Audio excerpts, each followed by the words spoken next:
Hi friends, hello, ఎలా ఉన్నారు? Welcome to dream Telugu channel. మనం ఈరోజు ఎద్దు కలలో కనిపిస్తే ఎటువంటి ఫలితాలు ఉంటాయో తెలుసుకుందాం. ఎద్దు అనగా ధర్మానికి మరో రూపంగా భావిస్తూ ఉంటారు కాబట్టి ఇది మన కల్లో రావడం ఎంతో శుభ సూచకం. ఒకవేళ మనకి ఎడ్ల బండి ధాన్యంతో కనుక కలలో కనపడితే మనకి భవిష్యత్తులో అత్యంత యోగ్యదాయకరమైన జీవితం లభిస్తుంది అని దీనికి అర్థం.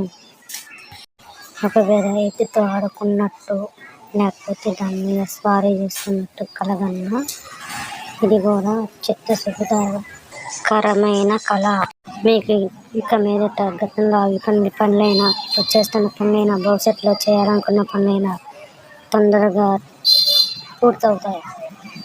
ఒకవేళ ఎద్దు మనల్ని తరుగుతున్నట్టు, మనల్ని ఇప్పుడు వస్తున్నట్టు కలగంటే ఇది చాలా చెడ్డ కళ. దీనివల్ల నష్టం జరుగుతుంది.